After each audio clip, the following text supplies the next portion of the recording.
نسمع دائما عن الصين بأنها بلد العجائب، وهم يقومون ببعض الأشياء العجيبة والغير متوقعة.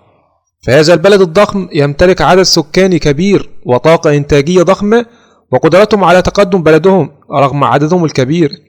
سوف نعرض لكم في هذا الفيديو بعض من الأشياء والحقائق التي لا تعرفونها عن هذا البلد. لنبدأ.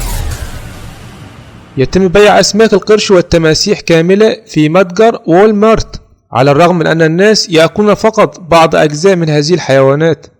وقد رصد أن هناك عدد قليل من المتاجر الصينية يتم بيع هذه الحيوانات كقطعة كاملة واحدة. يتم استبدال الكلاب البوليسية بالأوز. في مناطق محددة في الصين تستخدم الشرطة الصينية الأوز كبديل للكلاب. يقولون إن الطيور لديها رؤية ممتازة وسلوك عدواني قوي وشامل. يباع السلطعون وهو حي في ماكينات البيع الأوتوماتيكية. في بعض المدن الصينية يوجد لديها ماكينات بيع موجودة في محطة المترو، وتقوم هذه الماكينات ببيع السلطعون البحري حيا في علب بلاستيكية محفوظة في درجات حرارة منخفضة. وجود خدمة الهروب من الازدحام المروري. إذا كنت عالقا في ازدحام المرور يمكنك الاتصال بخدمة من شأنها أن ترسل لك شخصين، أحدهما سيقوم بالاهتمام بسيارتك، والآخر سوف يقوم بأخذك على الدراجة البخارية إلى أي مكان تريده ليخلصك من الازدحام المروري. مقاهي تيباك هي نسخة من ستارباك. مقاهي تيباك تعتبر سلسلة المقاهي الصينية المحاكية لماركة ستارباك الأمريكية، فهي تقوم بتقديم أنواع متعددة من الشاي الساخن والبارد.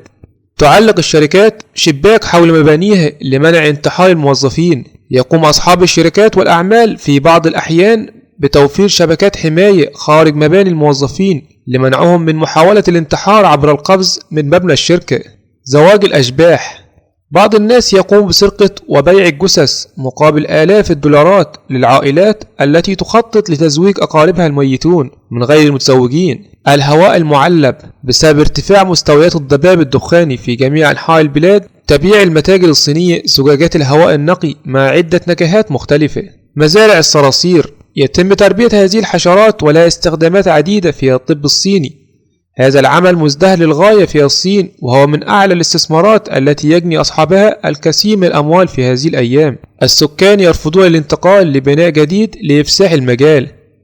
هذه الظاهرة معروفة في الصين باسم منازل المسمار، حيث يرفض السكان التخلي عن مكانهم، وهذا ما يدفع العمال للبناء حول المنازل التي يرفض أصحابها التخلي عنها. جيش النساء الصيني. على الرغم من أن النساء في الجيش أمر طبيعي بالنسبة لكثير من البلدان، فإن الجيش الصيني معروف جدا بالنسبة للإناث الجميلات اللواتي يرتدين زي الجيش. إلى هنا يكون موضوعنا انتهى. أشوفكم على خير. سلام عليكم.